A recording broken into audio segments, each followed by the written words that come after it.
સદગુરુ ભગવાન કી જય। જ્ઞાનમાં કોઈ પ્રમાણ છે જ નહીં। જ્ઞાન સિદ્ધ કરવા માટે કોઈ પ્રમાણ, કોઈ દ્રષ્ટાંત, કોઈ વાણી, કોઈ સિદ્ધાંત ત્યાં સુધી પહોંચી શકતો જ નથી। અને પ્રમાણ જો કરવું હોય તો ખુદ પ્રમાણ થાવ, ખુદ પ્રમાણ, બીજાના પ્રમાણે નહીં ચાલે। ખુદ પ્રમાણ એને મળે કે જે સદગુરુમાં શીશ સમર્પણ કરી અને મરી ગયો છે સદગુરુના ચરણમાં। એને પ્રમાણની જરૂર નહીં।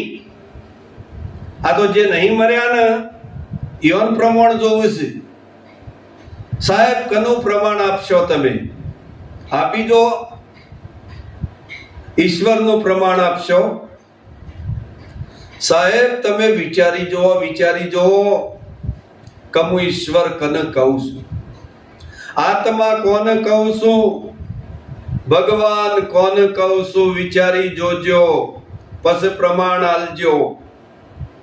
ખુદ પ્રમાણ, પોતાના અનુભવથી વાત થાય, પોતાના અનુભવથી સત્સંગ થાય। બાકી બધું વાંચીને તમે આવો ને હું સત્સંગ કરું એ વાત બને એવી નહીં। સાહેબ એક રાજા બધા વાજિંદ્રો વાળાને ભેગા કર્યા કે બધા વાજિંદ્રો વગાડો। અને રાજા ઓમ સિંહાસન ઉપર બેઠા હતા અને બધા વાજિંદ્રો લઈને આયા એટલે એમના ઉપર નજર પડી એટલે બધા વાજિંદ્રો જોતા જોતા એક વળી હોબેલું લઈને આવેલો।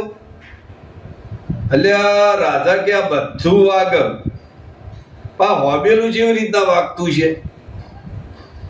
રાજાએ કીધું કે ભાઈ ભેડું વગાડશો નહીં, બધાને નોખું નોખું વગાડવાનું। અને સાહેબ નોખો નોખો વગાડવાની વાત ચાલુ થઈ।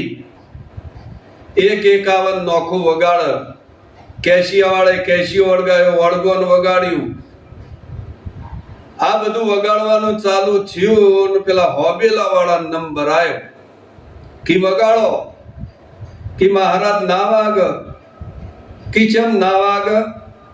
એ તો કે આ બધાના ભેડું વાગ। આ ભેડું વગાડશો નહીં, ભેડું વગાડશો તો મેળ નહીં આવે। કોઈનું જ્ઞાન તમારા કામમાં નહીં આવે, પણ એક સદગુરુનું જ્ઞાન તમારા કામમાં આવે એવું છે। એ સદગુરુ એટલે ખુદ પ્રમાણ છે, અને ખુદ પ્રમાણે તૈયાર થાય એ સત્સંગ કરી શકે છે। કારણ કે એની વાણી અગમ વાણી છે, જેનો અંત ના આવી શકે એવી વાણી છે। એક વખત ગધેડો જંગલમાં જતો હતો અને સિંહ બેઠા હતા। એટલે ગધેડો સિંહને કહે છે કે આ તમે આ જંગલના રાજા છો ને, એવું શું પ્રમાણ છે? સિંહ કહેવાય। સિંહે ગધેડાને સામે બોલાવી નજીક ગધેડાને એક જ થાપ મારી અને ગધેડો મરી ગયો કે આજ મારું પ્રમાણ છે। એમ સદગુરુના દેશનું પ્રમાણ જોતું હોય તો મરી જવાની તૈયારી હોવી જોવે। ઈ મોમ સન તેમ સન આવું બધું એડશે એવું નહીં। આ તો જોરદાર રસ્તો છે। જેને મળ્યો છે ને એના વખમાંથી વસુ આવી ગયા છે। જેને જ્ઞાન થયું છે ને એના વખમાંથી વસુ આવી જતા કે આજે જો આ સદગુરુ ન મળ્યા હોત તો મારી શું દશા થાત।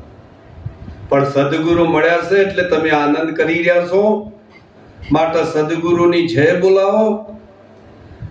અને જ્યારે પણ સદગુરુ મળે એટલે વિવેક સાથે એમને વંદન કરો।